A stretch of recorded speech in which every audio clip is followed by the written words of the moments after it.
be quite disconcerting if this were to detonate. Disconcerting, yet provocative.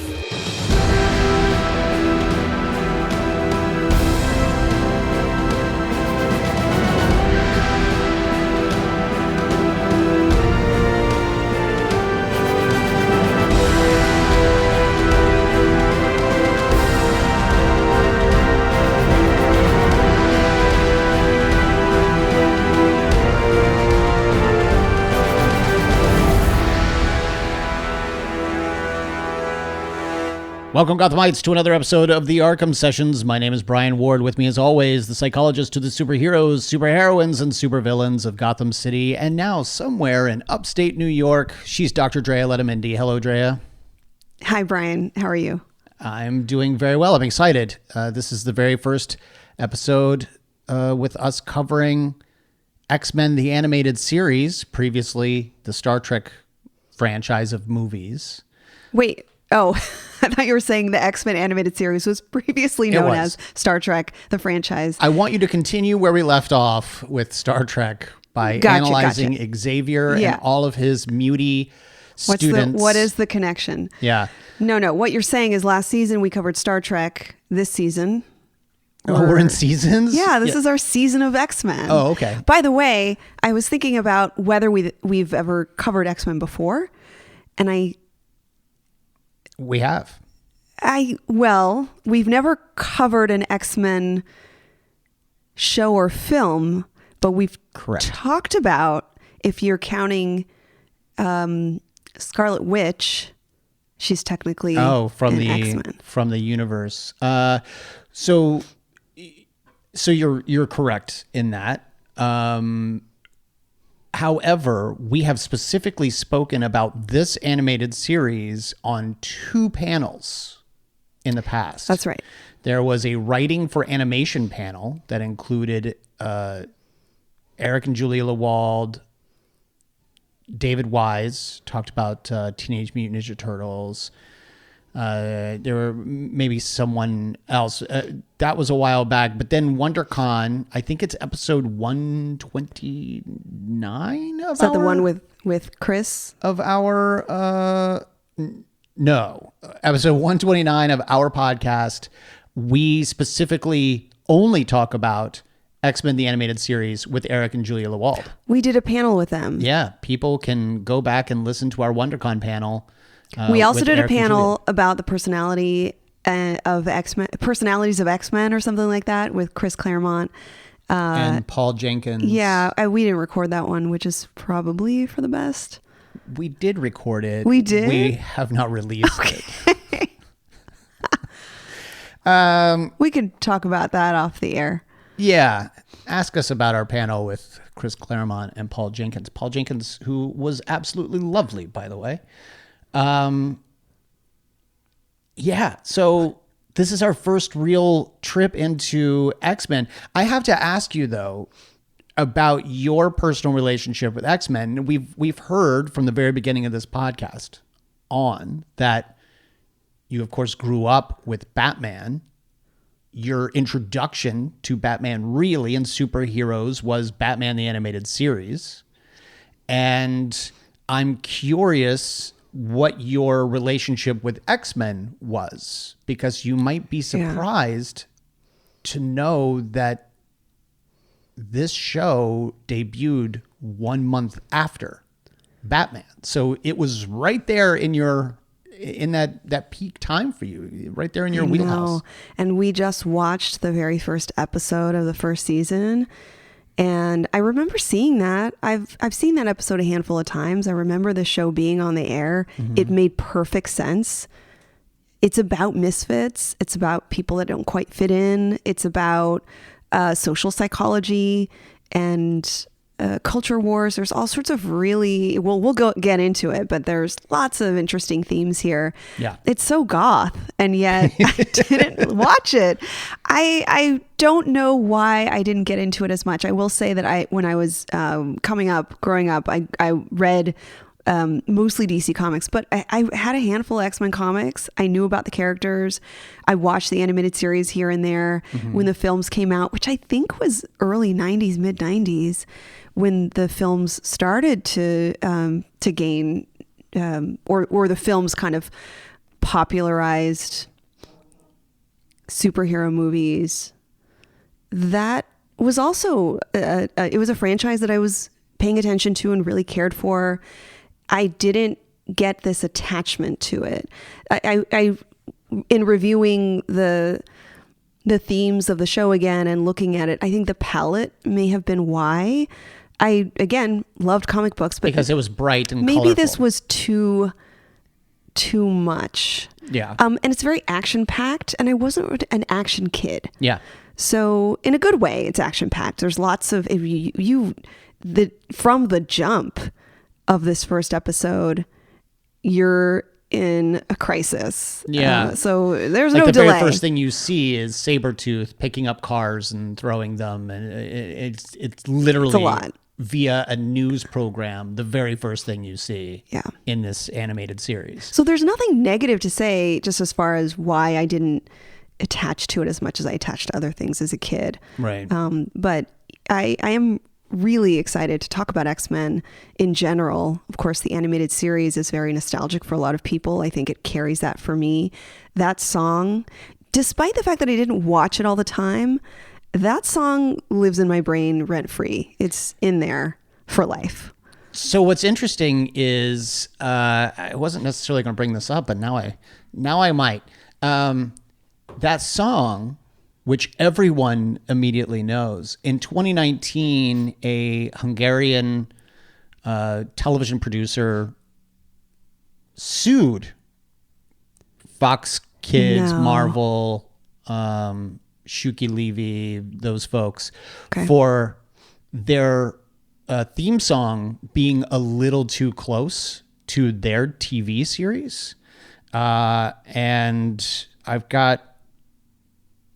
actually have a little bit of this series here, Drea. I'm just going to play you the relevant part. But if you know the animated series theme song so well, you tell me if there's any foundation in this. It's either going to be really distinct, like distinctly a sound alike, or so off, so not the same. Okay, so here we go. Take a listen. Okay.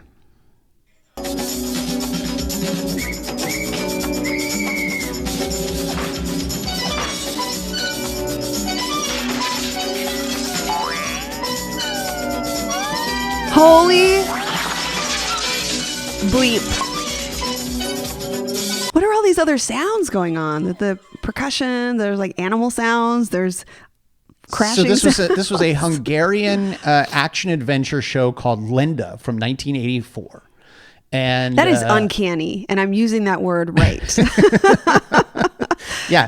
Like Sue, as much as I wanted to defend X-Men and their theme song, that is beat for beat the same song. So again, I wasn't necessarily going to bring this up, but because I know some stuff, I'll go ahead and say it. So basically, Haim Saban was brought in to oversee the show, to the production of the show. The music was composed by Ron Wasserman, who is the same gentleman that Haim had used on many shows. After this, Power Rangers would be one of them. Now I'm getting my dates. 93, I think, was Power Rangers. Yeah, right? 93 was Power Rangers. So a year after this, or the following year, Ron Wasserman is doing the music for Mighty Morphin Power Rangers. Interestingly, Haim Saban and his partner Shuki Levy at the time had made a ton of money by being composers of television, animated series, etc. One of the brilliant moves that Haim made was he retained the rights to all the music that they created. So for some animated series that that I worked on the DVDs for, say Inspector Gadget, for instance, you can't use the music outside of context of the show. Otherwise, it triggers royalties and residuals being paid to Haim and Shuki. So in other words, I couldn't use the Inspector Gadget theme song on the menus of the DVDs. You're kidding. Because that is a separate use out of context with the TV show. And this is how Haim made a gazillion dollars. And so, interestingly, even shows that they are credited for having composed the music for, they probably didn't. They hired ghost composers, some of who have come out and sued for money and royalties, and they've settled out of court. And so some of the shows that have the name, music composed by Haim Saban or Shuki Levy aren't actually composed by them. They're composed by ghostwriters. And it is very possible. Haim and Shuki are both Israeli American. This was a Hungarian TV series from 1984. Hungary's a 2-hour plane ride from Israel. So it's very possible they knew this show going into creating this animated series and just decided to tell Ron, we want something that sounds just like this. Give us a sound alike. And wow, Ron did a great job. Now, I'm not suggesting that is what happened. I only know from previous stories and litigation that this is sort of how Hyman... What resulted from the lawsuit? I do not know. It was started in 2019, and I have not been able to find any updates as to whether it was settled or whether it went to trial. I do not know. I promise I'll go looking for more. Yes, let's have this be a side podcast. The story of this mimicked song that is so similar to really its similar. Original source, and who I've never even heard of this before. And I will say that the rest of that theme song doesn't quite sound like the rest of this theme song. There's a lot. It takes a lot of dramatic turns in that theme song, but that is unmistakably a similar, not an identical, but a similar riff to this now animated that series. One is playing in my head, including all of the those weird cacophonous sounds in the back, like animals shrieking and percussion instruments. That makes me a little sad because I think very highly of the production of the show. But by the way, we're not blaming Ron. We're not accusing him of anything, and it doesn't take away from just how good. Even if you do take sort of a he then turned it into this song, which is fantastic. It's iconic. Yeah. Well, before we get into this specific episode, and i.e. these specific characters, the where we're introduced to these characters, I know there's plenty of foundation that we certainly don't have time to cover. Yeah. But I wondered if you could just give us a good, maybe just a little bit of background, a snapshot of maybe what we need to know. But I also wanted to ask you, before we even started this series, who is your favorite X-Men?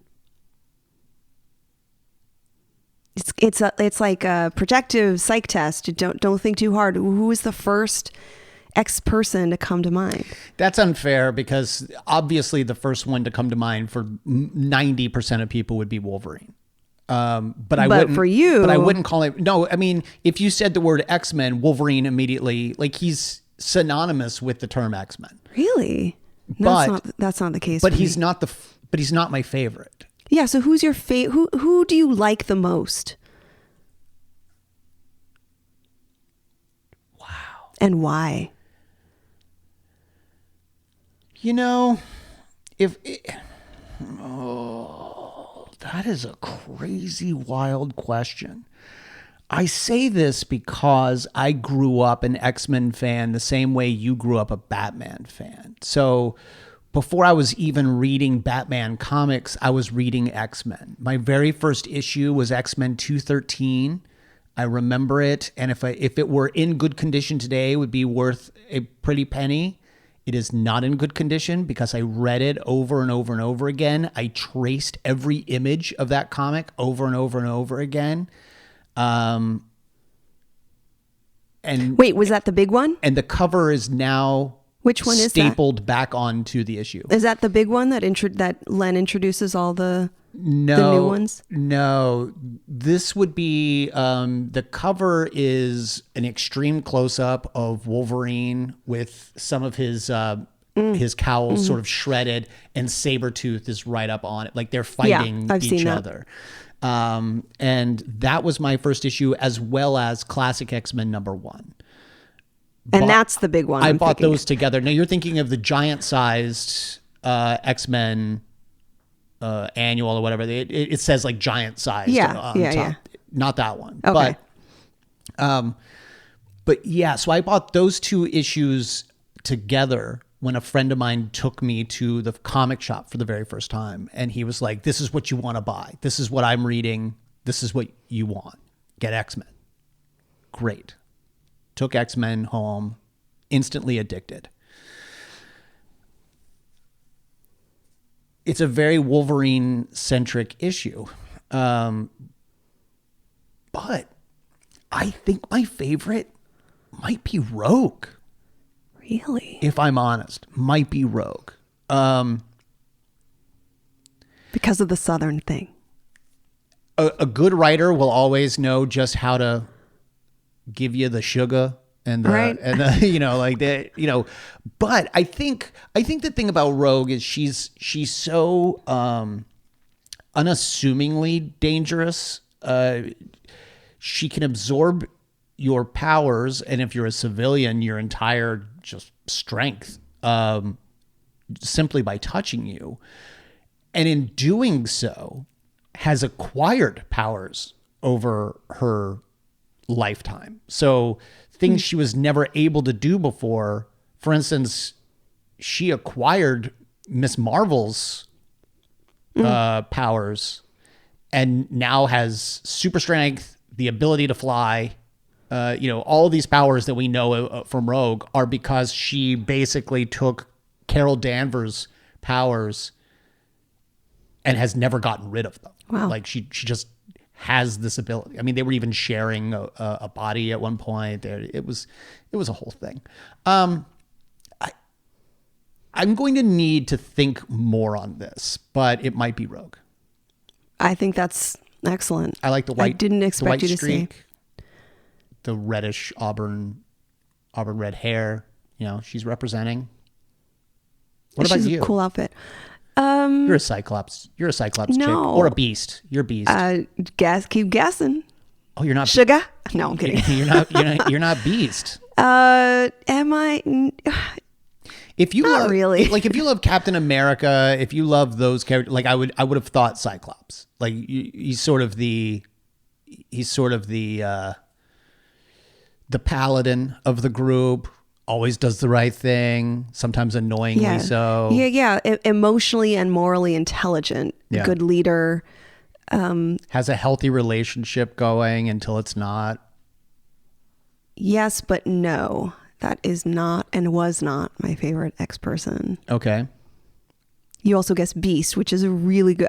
You're a science. When I was watching the show once in a while growing up, Beast was the character I absolutely loved. Very smart. And I think there are a handful of characters who are like this.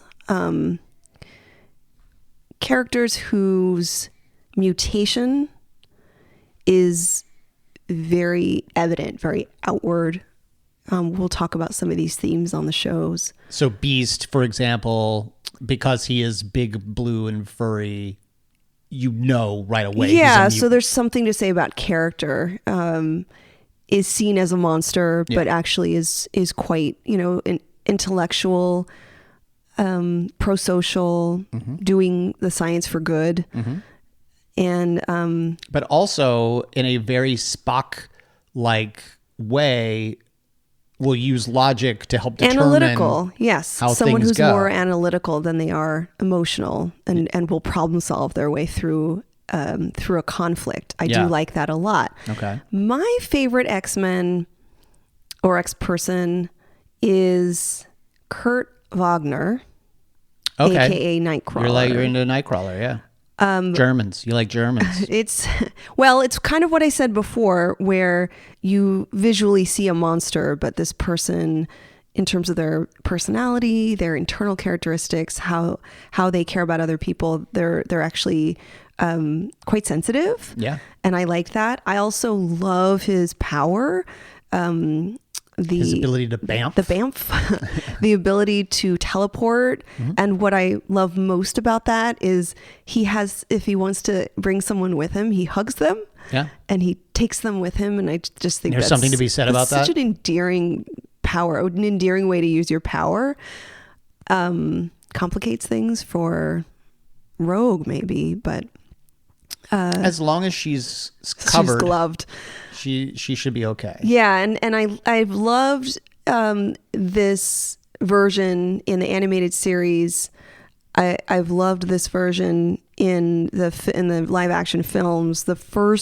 I believe the first person to do it was Alan Cumming, and then he's played by, I actually can't remember the actor's name, but someone much younger in the newer films. But yeah, and he's fantastic in Claremont's God Loves, Man Kills. Yes. So so you know your stuff. You're comic, not. I've read. We have a dear friend, David, who's lent me some Marvel stuff, and I've been able to take a look at some X-Men stuff as in the now times as an adult, and I love it. It's deep. It's layered. It's cultural. It's very relevant. I mean, that one in particular, can't remember when it was written, maybe late 80s, maybe even earlier than that, but it is the beginning of that story that's a super good story. It's very rough. Yeah. It's very traumatic. It's very painful. There's no, we always say, or I think people want to say, X-Men is an allegory for a lot of themes in society. And I'd say, I'm not even sure it's an allegory. It's much more straightforward. Yeah. But I'd say, yes, these are stories that are meant to raise consciousness and curiosity and just a real closeness to topics like xenophobia, like religious persecution, like understanding the experiences of minoritized people, of undocumented people, of folks who in our world are othered. Yeah. And so Bryan Singer himself admitted that he was not really an X-Men fan when he was doing the first movie until in development someone used the metaphor. They said, think of Charles Xavier as Martin Luther King Jr. and think of Magneto as Malcolm X. And the two of them are now having to combat one another to determine which is the best way to get for liberation, for us to be seen, and he said that's when it flipped the switch for him, and suddenly he was really into it. And I think that's the power of the X-Men, the Marvel universe in general, but specifically mutants within the Marvel universe, people who have simply been born into powers they never asked for. These aren't people who were scientists who hit themselves with gamma rays or went up into space and accidentally came back as rock things. These were people who are the next stage of human evolution, and they are being persecuted for it because generations of people don't have these abilities and they're terrified of these things. And so the X-Men do lend themselves to telling really great socially progressive stories. Yes, I absolutely agree. The interesting thing about X-Men 2 is that a lot of times, I was just talking about Nightcrawler, the fact that his power or his powers involve teleportation, but that has little to do with his physical appearance. Right. So it's really interesting as we get down to it, the differences. And for those that don't know, describe his physical appearance. Nightcrawler. Mm-hmm. Nightcrawler is a dark blue skinned, little kind of devilish humanoid. So a long tail. Long tail with the little pointed, the little arrowhead tip. He's got the pointed ears. Yeah, and he's got the teeth, so some sharp teeth, and then I think the hands are also kind of like grabby. Yes. Well, all hands are grabby, but he has like two fingers and a thumb. His feet are the same way, like he's got separated. And that those help him. Yeah, so hold he's a on to climber. things. He's an acrobat. But he's also so he would be perceived by other people as hellish, as a demon, as a devil, and in fact he is highly religious.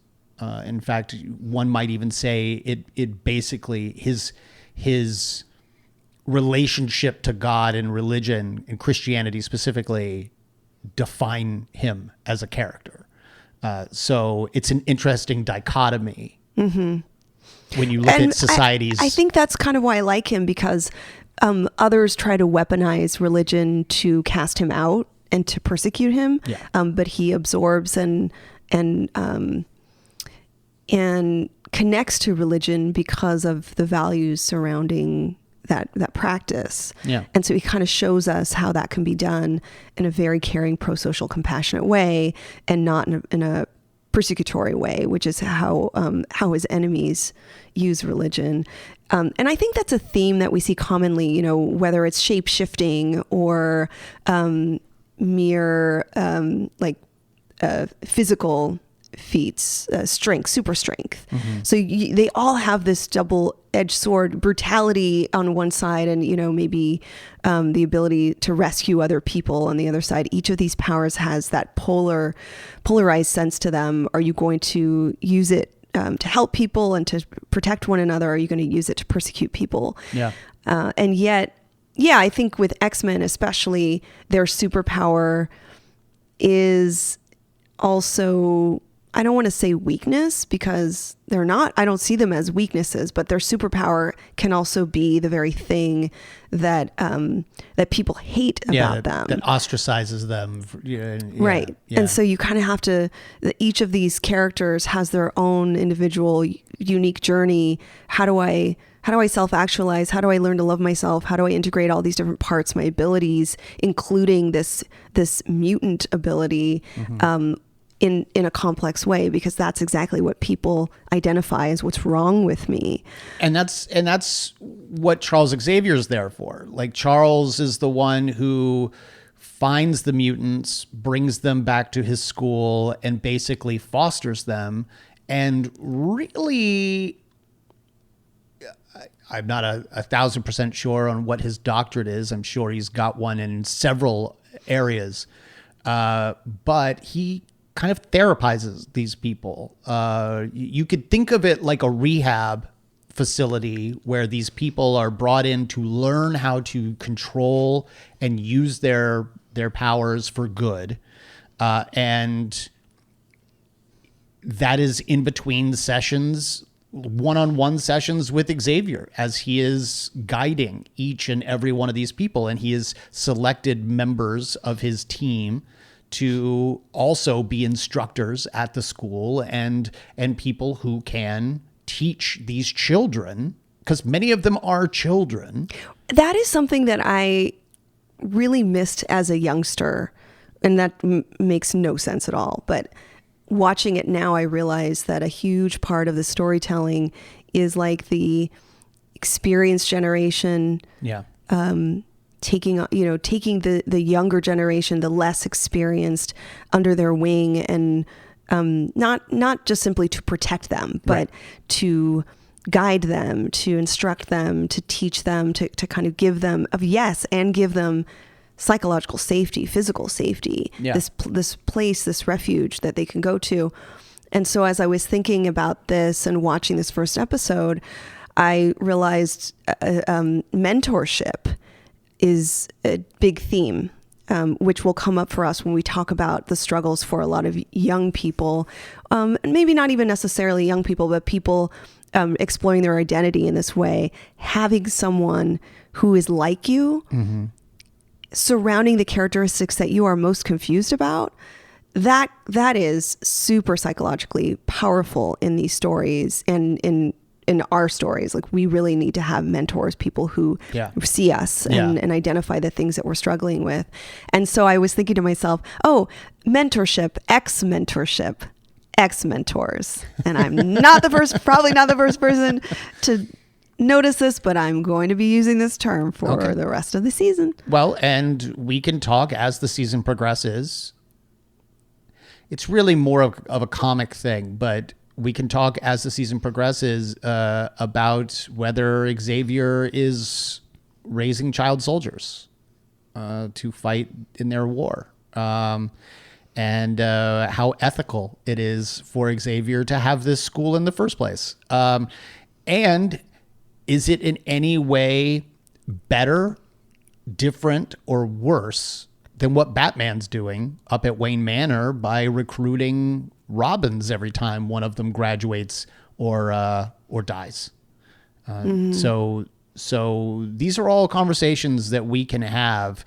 By the way, you mentioned earlier the idea of our favorite characters being a projective test. I want to introduce you to a couple of books that we are going to be using a lot as reference material going forward in these 13 episodes. For those of you who don't know, currently, Dre and I are trying something new for this episode, and we will continue to do so as long as it goes well. We are recording video, and on our Patreon, there is a place there where you can get the video versions of the podcast. Well, I'm about to lift a couple of things up here into frame so that you can see them. I have 2 books that we are going to be referencing a lot during these 13 episodes. One of them is called Previously on X-Men, The Making of an Animated Series. This is by Eric Lewald, who we mentioned before as having been on our podcast before on panels. And the second one is called X-Men, The Art and Making of the Animated Series. This is also by Eric Lewald and his wife, Julia, who was also a writer on the series. Eric is the showrunner. He would have been known then as the showrunner if that term existed. It does today, so we're calling him the showrunner of the X-Men, the animated series. He was chiefly responsible for staffing up, for developing the show, for creating that writer's Bible, which we talked about at great length in the first episode of this podcast, where we talked about Batman's show writer's Bible.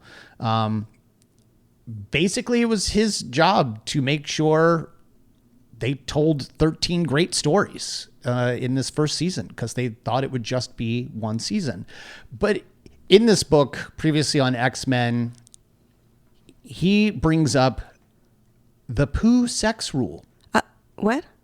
The Pooh sex rule, spelled Pooh as in Winnie. And the reason he brings up this rule that he has created, it is... I think I know what you're about to say. Can I guess? Yeah, sure. If characters don't wear pants, they don't have I'm thinking like biological sex. Like, you're not going to see their gender? down under genitalia because they don't have a biological sex, so they don't have to wear pants. That is incorrect. This is a rule.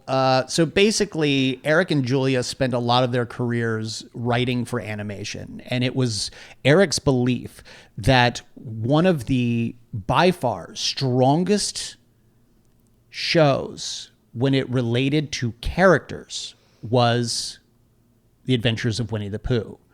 Because even if you read it on a script, there wasn't a single line of dialogue that you didn't instantly know who was speaking it. So the way that they look is different. The way that they speak is different. The way that they act is different. And so, like a projection test, as you just said, Are you a Pooh?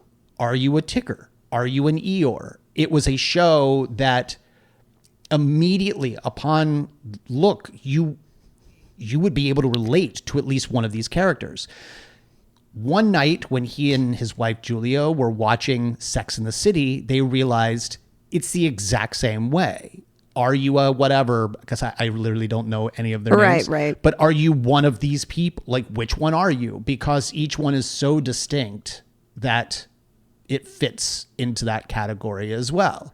So that's what they were aiming for with this X-Men animated series. So you're not wrong when you say it's a projective test.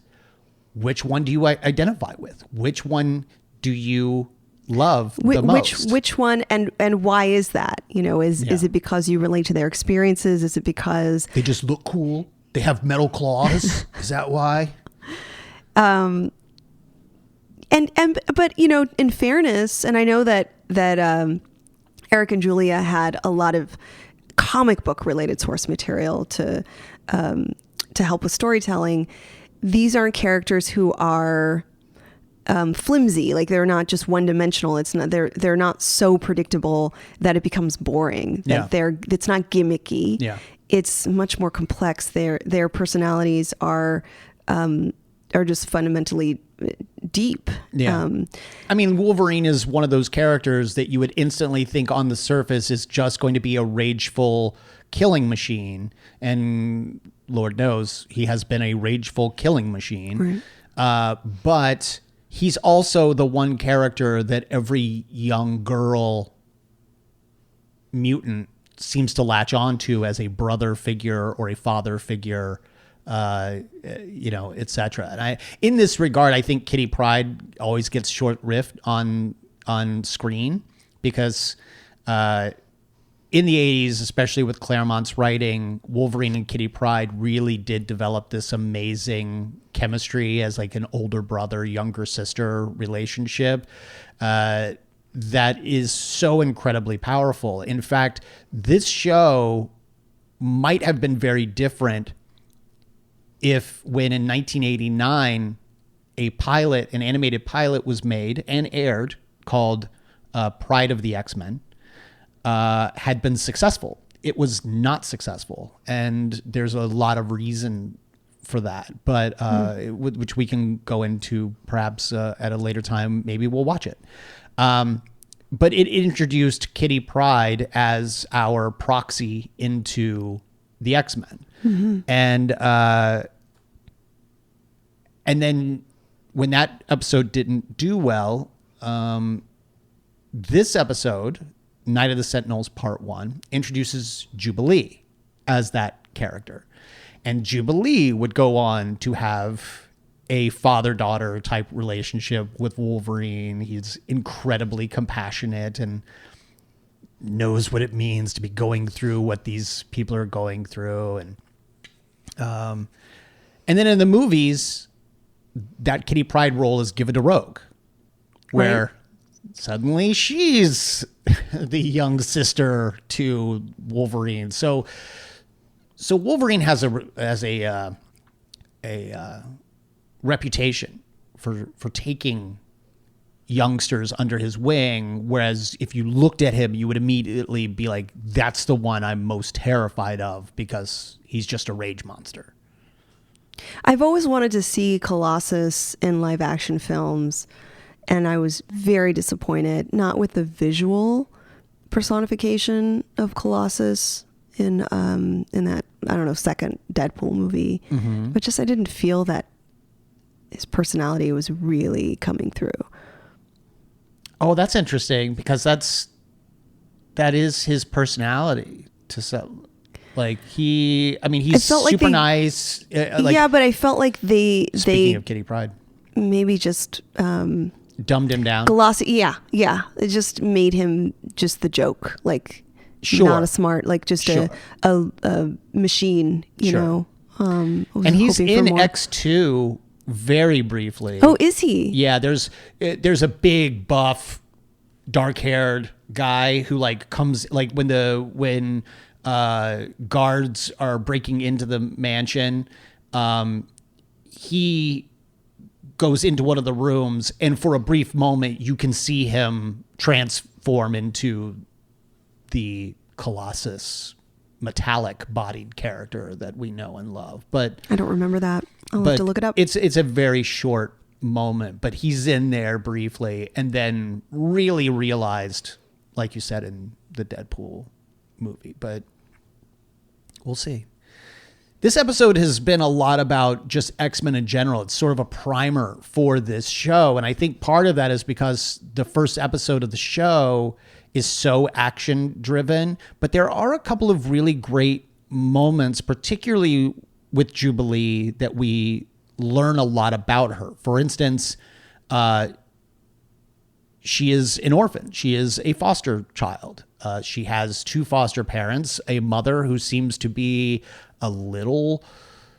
she's scared, but seems to be a little more reasonable. And then you've got a father who has, behind her back, registered her with an organization that is, and this is from the comics as well, they are registering mutants. This is sort of, World War II and the Holocaust. This is report anyone you see who might be a mutant. We need to have them registered. We need to have them numbered. We need to know where they are at all times, because we are going to come for them. And that's exactly what happens. A large Sentinel, a gigantic robot, comes in, thrusts his hand through her bedroom window, anticipating retrieving her, but she's already escaped. She has gone off and done what teens do. She's done the classic bunch up the pillows in the form of a human in your bed and sneak out the window. And in classic teen form, where does she go? She goes to the mall. To the mall, and specifically the arcade. I was going to say Orange Julius? Yeah, she is. Right, the arcade. She has hit up the arcade. What's kind of cool about this episode is that the Sentinels are able to ID each mutant. So they scan them. Mm-hmm. They know through facial recognition. Yeah, so AI. they can tell if they've been registered. They have their name somehow, even if they're unregistered. Oh no, if they're unregistered, she's registered. Yeah, so she's registered. So some of the her background comes up, her name, her ethnicity, race, her height. All these kind of facts, and not her age. Interestingly, no, it's interesting, not her age, but if you're being introduced to the X-Men, what a cool way to just dive in and not have too much exposition around here's who this person is. And it really does a nice job of introducing probably 5 or 6 characters within the first couple of scenes, and you're able to get to know them. Yeah. This mall scene is actually directly lifted in some ways off of Jubilee's first appearance in the X-Men comics. I think it's 244, right before 250. I think it's like 244. And Jubilee is at the mall. Several members of the X-Men, all women, decide they're going to go shopping. Well, that's what women do. Right. They need to blow off some steam, so they leave. And I think at the time they're in Australia, and they are basically bamfed. They are teleported to the mall in LA. I think they're in like a Hollywood mall, and that's where they come across Jubilee. It's Storm, it's Rogue, Psylocke, Dazzler. I think that's it. I think it's just them. And then they come across Jubilee, who's being confronted by the M Squad, and the X-Men help her and then bring her back. That's how she's introduced to the X-Men. So Jubilee, it's interesting. Jubilee knows she's a mutant. Yes. She hasn't yet mastered her abilities. Correct. And her abilities, we should say, are she basically creates fireworks. out of her hands. She's able to use, I think at the time that I was reading it, I'm sure science has caught up in some way since then, but they're like plasma bursts of some kind that basically present as fireworks. Mm-hmm. And she has this sense of knowing generally that her body's producing these electrical forces. But she can't control it. Yeah. And it also seems like even though she's familiar with X-Men, she is not as familiar with them as a culture yet. So I imagine maybe she's seen things on TV. The show, like you said, opens up with news stories. We see the anti-mutant rhetoric. Yeah, there's already this sense of war between the two, with humans and with mutants, and this sense of like already this persecution happening, this idea that they need to be registered or captured, and that's creating a lot of the whole idea of the wanting to exterminate them, wanting to imprison them, creates this public level conflict. And we're seeing the results of that, if not riots. Like the way that this is manifesting on the streets is looks scary, it's upsetting, it's chaotic, and that's what's on the news. And so people are conflating the dangerousness and violence of X-Men. They're seeing this surface on TV and equating the X-Men with this level of danger and violence, and I think that's kind of getting commingled in a bad way. Yeah. And I think if I'm understanding this particular episode, I could be wrong, it is a two-parter, so in the following episode we'll touch a lot more on what we're seeing here in these episodes. But I think the X-Men are still sort of underground at this point. Certainly mutants have emerged as being deadly threats to society, but I think the X-Men might not be well known at all at this point, because she's kind of terrified of them, especially at the end when she wakes up in the X-Mansion.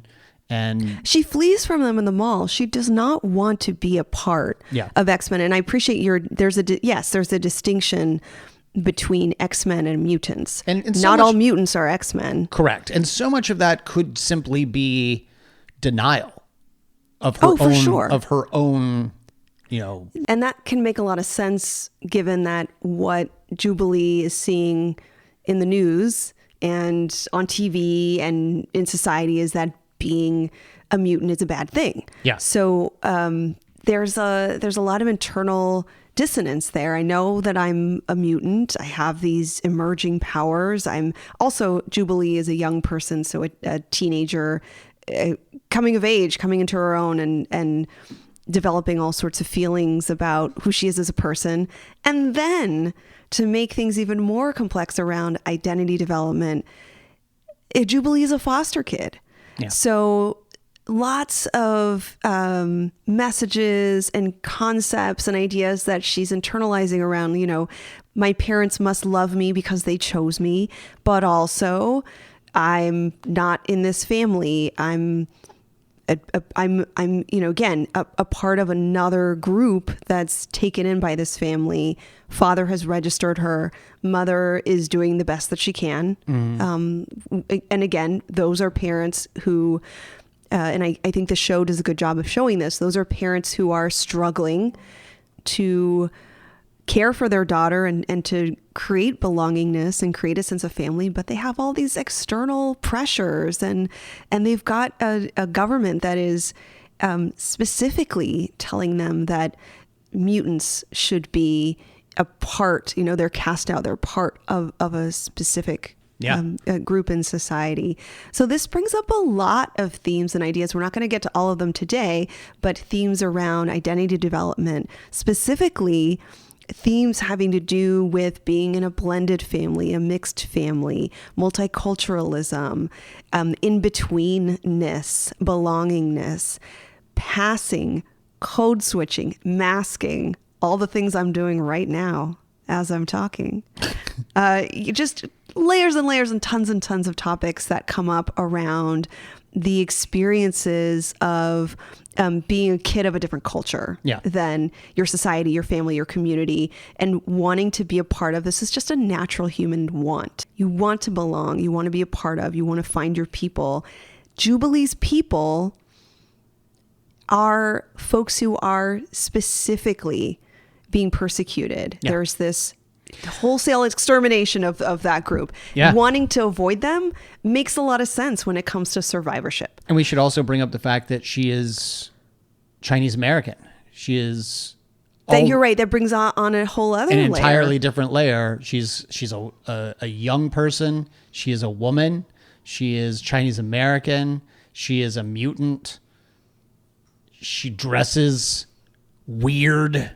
By that I mean a giant yellow trench coat with yellow gloves and blue boots, and it's that color palette that you're you're like, just give me the dark Batman color palette. Again, there's lots of elements about Jubilee's experience that as a teen myself I would have related to. Yeah. And maybe it was that. Maybe it was too close to home. Maybe I was in a place also doing avoidance.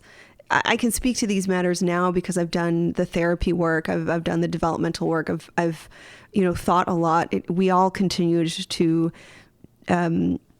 actualize our identities well into adulthood. This is a lifelong experience. It's a lifelong journey. So it may be that a lot of us who encountered the show as a kid or as kids felt like this is too much. This is too real. And then I know there are others who have told me they've encountered X-Men or they encountered X-Men when they were children, and it spoke to their experience so much that they did attach. That was what rescued them. That was what made them feel a sense of mattering, visibility. Yeah. My story is in comic books, and I think that meant a lot to youngsters growing up. So it's that representation that we've always talked about. Yeah. Just being able to see yourself, whether it's your age, your gender, your culture, or even just an allegory that speaks to your personal experience. It is important that everyone gets to see themselves on screen somewhere at some time, and the more of it that we see, the more we all begin to understand all the different facets and all the different experiences going on around us in the world. Yeah, and just like any comic book, you're going to see monsters, aliens, robots, but it's going to be the people who create the horror. Yeah. Like the horror really are hateful people. I think that's what X-Men comes down to. It comes down to empathy, understanding, really being having an open mind and recognizing hate starts in small ways and can grow to be massive and destructive. Yeah. So I'm really excited to continue the series together and to talk a little bit more about the topics that I've been naming here. Well, one of the things that I remember about this show, and I'm looking forward to spending more time with it, is that they carried threads throughout the episodes as a longer arc. For instance, a lot of season 1 is going to sort of be that Days of Future Past, and we're already seeing the seeds of that with the Mutant Registration Act.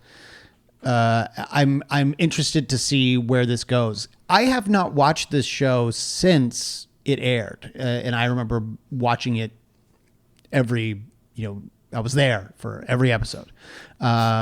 And so now I'm excited of coming back to it as a 46-year-old adult and catching some of the stuff that I didn't catch even as a kid, and as a kid who was well versed in X-Men at the time. So I was watching a lot of the adaptations of stories that I already knew, and I would critique and judge and be ecstatic over some of the things that they were able to adapt for television. So I'm very excited to have this opportunity to go back and look at X-Men the Animated Series. For those of you who don't know where to find it, if you want to watch along with us, you can find it over at Disney Plus. And hopefully you can just follow along. Drea, why don't you tell the good folks where they can find you online? You can find me on my website, drdreapsychology.com, or on social media, Dr. Drea Psychology. You can find me basically on Instagram at bward028. You can find us both on Twitter, for how long I don't know, at Arkham Sessions. You can find us on Instagram at the Arkham Sessions. You can find us, you can email us at arkhamsessions@gmail.com. Leave a message over at SpeakPipe. You could do that by going to drdreapsychology.com and clicking the little button. And join us on Facebook. We're always happy to have you. And Discord. We should mention Discord. The conversations have become pretty lively over there, especially after Star Trek Generations. And we're looking forward to continuing those. So be sure to join our family over at Fanbase Press. And until next time, I'm Brian Ward. I'm Dr. Drea Letamendi. And together we are the Arkham Sessions.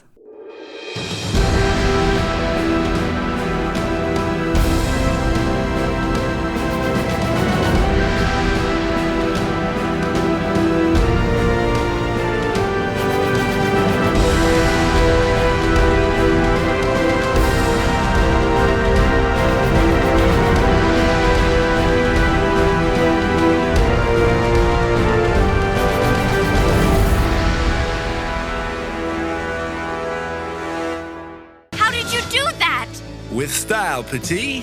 With style.